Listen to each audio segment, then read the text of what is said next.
Hi అండి, నమస్తే. Welcome to cook with Manju. ఇవాళ మనము మన అందరి ఫేవరెట్ అయినటువంటి పావు బాజీ ప్రిపేర్ చేసుకుందాము. చాలా అంటే చాలా టేస్టీగా ఉంటుందండి. నేను కుక్కర్లో ప్రిపేర్ చేస్తున్నాను కర్రీని. చాలా బాగుంటుంది, సింపుల్గా చేసుకోవచ్చు. ఎలా ప్రిపేర్ చేయాలో ఇప్పుడు వీడియోలోకి వెళ్ళి చూద్దాం. ఇక్కడ నేను కుక్కర్ పెట్టేస్తాను స్టవ్ పైన. ఇప్పుడు ఇందులోకి ఆయిల్ వేస్తున్నాను. ఆయిల్ కొంచెం ఎక్కిన తర్వాత ఇందులో ఉల్లిపాయ ముక్కలు వేసుకోవాలి. నెక్స్ట్ ఇందులో ఆలు వేసుకుందాము. నేను ఒక ఆలు తీసుకున్నాను, ఇలా ముక్కలుగా కట్ చేసి వేస్తున్నాను. అలాగే క్యాబేజ్ కూడా ఒక సగం తీసుకొని ఇలా కట్ చేసుకొని వేసుకోండి. నెక్స్ట్ వచ్చేసి ఇప్పుడు మనం ఇందులో ఒక క్యారెట్ ఇలా చిన్న ముక్కలుగా కట్ చేసుకొని వేసుకోవాలి. తర్వాత ఇందులో ఒక క్యాప్సికమ్ కూడా కట్ చేసుకొని వేసుకోవాలి. నెక్స్ట్ వచ్చేసి ఇప్పుడు మనం ఇందులో గ్రీన్ పీస్ వేస్తున్నాను, పచ్చి బఠానీ అన్నమాట. తర్వాత ఇప్పుడు టమాటోస్ ఒక 2-3 తీసుకొని ఇలా చిన్న ముక్కలుగా కట్ చేసుకొని వేసుకోండి. ఇందులోనే కొంచెం కరివేపాకు అండ్ కొంచెం కొత్తిమీర కూడా వేసుకోవాలి. ఇవి వేసేసుకున్న తర్వాత వీటిని అన్నిటిని ఒకసారి కలిపేసుకోండి. ఇలా కలుపుకున్న తర్వాత ఇప్పుడు మనం ఇందులోకి రుచికి సరిపడినంత ఉప్పు వేసేసుకుందాము. ఉప్పు వేసుకున్న తర్వాత ఇప్పుడు ఇందులో చిల్లీ పౌడర్ వేసుకుందాము. వేసేసుకున్న తర్వాత ఇప్పుడు ఇందులో కొంచెము పసుపు యాడ్ చేసుకుందాము. ఒకసారి ఈ వెజిటేబుల్స్ అన్నిటిని కూడా కలిపేసుకోవాలి. ఇలా కలుపుకున్న తర్వాత ఇప్పుడు మనం ఇందులోకి వాటర్ వేసుకుందాము. వాటర్ అనేది ఒక 4-5 స్పూన్ల వరకు వేసుకుంటే సరిపోతుంది, మరీ ఎక్కువగా వేయవలసిన అవసరం లేదు. ఒకసారి కలుపుకొని 3 విజిల్స్ వచ్చేంత వరకు ఉడికించుకోండి. 3 విజిల్స్కి మనకు వెజిటేబుల్స్ అనేటివి ఇలా ఉడికిపోతాయి అన్నమాట. ఆల్రెడీ మనం కుక్కర్లో వేసుకొని ఉడికించుకున్నాం కాబట్టి మెత్తగా అవుతాయి, కానీ మళ్ళీ ఒకసారి ఇలా రుబ్బేసుకోండి. ఇక్కడ చూపిస్తున్న విధంగా మెత్తగా చేసుకోవాలి వెజిటేబుల్స్ను. ఇలా చేసుకొని ఇది కాసేపు పక్కన పెట్టేసుకుందాము. ఇప్పుడు ఇంకొక ప్యాన్ పెట్టేసుకొని ఆయిల్ వేసుకుందాము. ఇందులోనే ఒక టేబుల్ స్పూన్ వరకు బటర్ కూడా వేసుకుందాము. బటర్ వేసేసుకున్న తర్వాత ఇప్పుడు మనం ఇందులోకి 1 టీ స్పూన్ దాకా అల్లం వెల్లుల్లి పేస్ట్ వేసుకోవాలి.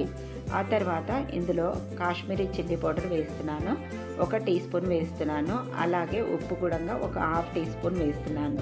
ఎందుకంటే మనం ముందు వెజిటేబుల్స్లో వేసుకున్నాం కాబట్టి ఇక్కడ తక్కువనే వేసుకోండి. అలాగే నార్మల్ చిల్లీ పౌడర్ కూడా ఒక 1/2 టీ స్పూన్ వేస్తున్నాను. వేసుకున్న తర్వాత ఇవన్నీ బాగా కలుపుకోవాలి. ఇలా మనం ఆయిల్లో ఈ మసాలాలు వేసి కలుపుకోవడం వల్ల కర్రీ అనేది మంచి కలర్లో వస్తుంది. మనం ఇందులో రెడ్ ఫుడ్ కలర్ వాడవలసిన అవసరమే లేదు, కలర్ చాలా చక్కగా వస్తుంది కర్రీకి. ఇప్పుడు మనము ప్రిపేర్ చేసుకున్న కర్రీని ఇందులో వేసేసి బాగా కలుపుకోవాలి. ఇక్కడ చూపిస్తున్న విధంగా మంచిగా కలిపేసుకోండి. ఇలా కలుపుకోవాలి. ఇలా కలుపుకున్న తర్వాత నెక్స్ట్ ఇప్పుడు మనం ఇందులోకి టమాటో కెచప్ వేసుకుందాము. తర్వాత ఇప్పుడు ఇందులో పావ్ భాజీ మసాలా ఒక 2 స్పూన్ల వరకు వేసుకోండి. నెక్స్ట్ వచ్చేసి కొంచెము ధనియా పౌడరు, అలాగే కొంచెము జీరా పౌడర్ వేసుకోవాలి. ఇవి చాలా కొంచెమే వేసుకోవాలి. వీటి ఫ్లేవర్ అనేది ఎక్కువగా ఉండొద్దు. వీటి ఫ్లేవర్ ఎక్కువగా ఉంటే మనం పావ్ భాజీ మసాలా వేసినాం కదా, ఆ ఫ్లేవర్ అనేది తగ్గుతుంది కాబట్టి ఇవి కొంచెమే వేసుకోవాలి. పావ్ భాజీ మసాలా అనేది కొంచెం ఎక్కువగా వేసుకోవాలి. తర్వాత ఇప్పుడు ఇందులో కసూరి మేతి వేసుకుందాము. కసూరి మేతిని పెన్నం పైన లైట్గా వేపుకొని క్రష్ చేసుకొని వేసుకుంటే ఫ్లేవర్ బాగా పడుతుంది. ఇందులో కొంచెం షుగర్ పౌడర్ వేస్తున్నాను. ఆ తర్వాత కొంచెం కొత్తిమీర వేస్తున్నాను. మనం వేసుకున్న మసాలాలన్నీ మంచిగా బ్యాలెన్సింగ్గా ఉంటాయి అన్నమాట, అందుకే లైట్గా షుగర్ పౌడర్ అనేది యాడ్ చేసుకోండి. ఇదంతా కూడా బాగా ఇలా కలిపేసుకోవాలి. కలిపేసుకున్న తర్వాత ఇప్పుడు మనం ఇందులోకి ఇంకొక స్పూన్ దాకా బటర్ వేసుకుందాము. బటర్ ఎంత ఎక్కువగా వేసుకున్నామంటే టేస్ట్ అంత బాగుంటుందండి కర్రీ. ఇప్పుడు ఇదంతా మళ్ళీ ఒకసారి కలిపేసుకున్న తర్వాత ఇందులో నేను హాట్ వాటర్ వేసుకుంటున్నాను. 1 కప్పు దాకా వేస్తున్నాను. వేసుకొని మంచిగా కలుపుకోవాలి. ఇలా కర్రీ అనేది మరీ పలుచగా ఉండొద్దు, మరీ గట్టిగా ఉండొద్దు అనమాట. ఈ కన్సిస్టెన్సీలో ఉంటే సరిపోతుంది. దీన్ని కాసేపు మళ్ళీ మనం మూత పెట్టేసుకొని ఉడికించుకుందాము. ఆయిల్ అంతా పైకి వచ్చేంత వరకు ఉడికించుకోవాలి. ఒక 2 నిమిషాలు అయితే టైం పడుతుంది ఉడకడానికి, అంతకంటే ఎక్కువ అవసరం లేదు. ఇప్పుడు ఇందులోకి కొంచెం కొత్తిమీర యాడ్ చేసుకొని కలిపేసుకుందాం. అంతే అండి, ఈ కన్సిస్టెన్సీలో ఉంటే సరిపోతుంది కర్రీ. చూసారు కదా, పావు భాజీ కర్రీ రెడీ అయిపోయింది. పావు కూడా ఇలా బాగా ఫ్రెష్గా ఉండే పావును తీసుకుంటే బాగుంటుందన్నమాట. ఇక్కడ చూపిస్తున్న విధంగా ఉండాలి పావు అనేది. అయితే ఇప్పుడు ఈ పావుని ఇలా కట్ చేసేసుకోవాలి. మనము పావుని మధ్యలోకి కట్ చేద్దాం. ఇలా మొత్తంగా కట్ చేయొద్దన్నమాట, ఒక సగం వరకు మాత్రమే ఇలా కట్ చేసుకోవాలి పావుని. ఇలా కట్ చేసుకున్న తర్వాత బటర్లో లైట్గా మనం వేపుకోవాలన్నమాట. 1 టీ స్పూన్ దాకా బటర్ వేసుకుందాము. ఈ బటర్లో కొంచెం మనం పావుబాజీ మసాలా, అలాగే కొంచెం కాశ్మీరీ చిల్లీ పౌడర్ వేసుకుందాము.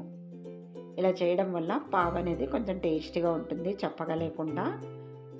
ఇప్పుడు ఈ పావును బటర్లో కాసేపు ఇలా పెట్టేసుకుందాం. ఇప్పుడు మసాలా అనేది చక్కగా పడుతుంది, పావుకు టేస్ట్ సూపర్గా ఉంటుంది. చూసారు కదా, ఇలా ప్రిపేర్ చేసుకుంటే సరిపోతుంది. ఇప్పుడు కర్రీ కూడా చూసారా, మనకు కన్సిస్టెన్సీ అనేది ఇలా ప్రిపేర్ చేసుకుంటే బాగుంటుందన్నమాట. ఇప్పుడు మనం వేరే ప్లేట్లోకి తీసేసుకుందాం. చాలా అంటే చాలా టేస్టీగా ఉంటుందండి.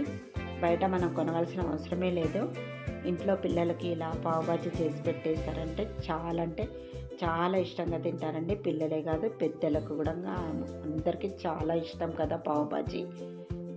ఇప్పుడు పైనుంచి 1 టీ స్పూన్ దాకా బటర్ వేసుకుందాము. టేస్ట్ చాలా బాగుంటుంది. చూసారు కదా, మీరు తినేటప్పుడు ఇందులో నిమ్మరసం అనేది వేసుకొని తింటే సూపర్గా ఉంటుంది. చూసారు కదా అండి, మరి పావుబాజీ చాలా సింపుల్గా చేసుకోవచ్చు. మరి మీకు నచ్చితే తప్పకుండా ట్రై చేయండి. ఎలా వచ్చిందో కామెంట్ చేయండి. మరి మరిన్ని ఇంట్రెస్టింగ్ వీడియోస్ కోసం ప్లీజ్ నా ఛానల్ని సబ్స్క్రైబ్ చేయండి.